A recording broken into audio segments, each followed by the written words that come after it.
Do you have low testosterone? Before you reach for a prescription, let's fix your foundation first. Today we'll discuss 5 lifestyle factors you can fix now to increase your natural production of testosterone.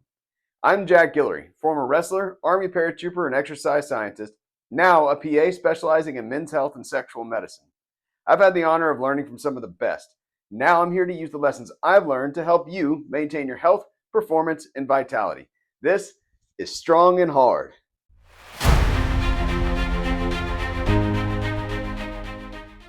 Number 1 on the list is sleep. My motto is, if sleep's not good, nothing's good. In my opinion, sleep is one of the most important things you do. Poor sleep affects hormone production, energy, mood, memory, cognitive function, recovery, and body composition. Sleep hygiene is a concept that refers to all of the habits and environmental factors that contribute to high-quality, consistent sleep. These factors include things like a regular sleep schedule, avoiding stimulants and sedatives such as alcohol and caffeine later in the day, and avoiding screens at bedtime. You should create a cool, quiet, dark environment where you sleep, and use a bed only for sleep and sex. You should also avoid sedative medications such as antihistamines like Benadryl, as these medications can alter your sleep architecture, lowering sleep quality, and have also been shown to affect cognition and memory. One thing a lot of people find beneficial is getting intense exercise earlier in the day. This can help you fall asleep faster and sleep more deeply. I do recommend, if possible, not exercising too close to bedtime as it can be somewhat stimulating. Last but certainly not least, if you have any signs or symptoms of sleep apnea, such as feeling sleepy during the day, snoring a lot, or if your partner says you gasp for air in your sleep, it may be a good idea to get an at-home sleep study to evaluate for sleep apnea. It's critically important to your health to get this treated. In summary, avoid sedatives and stimulants close to bedtime. Prioritize 7 to 9 hours of quality sleep in a cool, dark, quiet place. Move earlier in the day and sleep better. And if there's any question about sleep apnea, get a sleep study. Second on the list is nutrition and weight management. Obesity has consistently been shown to decrease testosterone levels, and weight loss is one of the most effective tools we have for increasing natural testosterone production. I try to keep this simple. Stick to a diet rich in whole, minimally processed foods such as fruits, vegetables, and lean meats. Focus primarily on high protein, high fiber, and energy balance. Energy balance refers to the concept of calories in versus calories out. Calories are a measure of energy. Excess energy is stored as fat. If you consume more calories than you burn, you'll gain weight. If you burn more than you consume, you'll lose weight. If your goal is to lose weight, you need to estimate how many calories you burn in a day. There are calculators available that will help you estimate the number of calories you might burn in a day. Don't marry yourself to this number because it's different for everyone, but it's good enough to give you a starting point. You'll want to enter a slight calorie deficit, meaning you're eating less than you're burning on a daily basis. To ensure that you're actually burning more than you're eating, you need to accurately track the number of calories you're eating and then monitor your weight daily. Ignore the daily fluctuations in weight as they're mostly due to body water, but monitor the trend over the week. If the weekly trend is going down, you're losing weight and your calorie balance is correct. If it's not, you need to adjust the number of calories you're eating down. For most people, losing 1 to 2% of your body weight per week is a good place to start. Also, skip the diet wars. There's no magic formula. Most diets are effective only because they put you in a calorie deficit. Find something that's sustainable for you and stay consistent. You don't have to marry yourself to a specific, highly restrictive diet just because your friend lost weight doing the same thing. For me, one of the most effective tools I've found for my weight management is meal prepping. Over the last 2 years, I was able to lose 30 pounds comfortably by simply planning my meals ahead of time. On Sundays, I can cook a meal or two that will last me through the entire week. I'll prepackage these meals into containers to take to work and eat for lunch, and to also eat for dinner. To make things even easier, there's a very convenient service in my town called PowerFit Eats.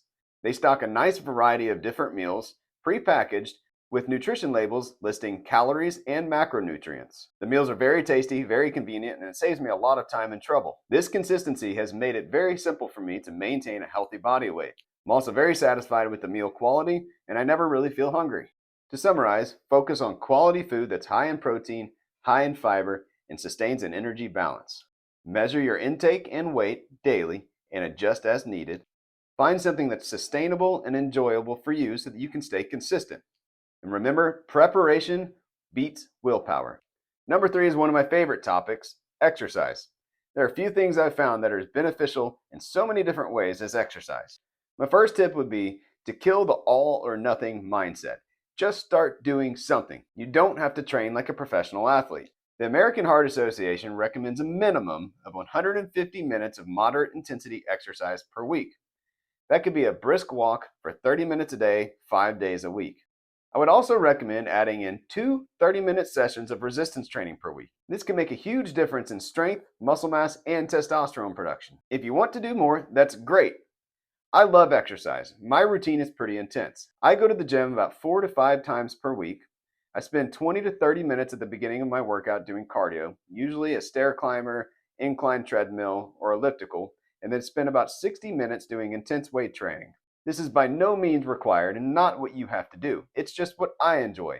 My recommendation is to find something that you truly enjoy to do, that doesn't beat you up, and that you can do long term consistently.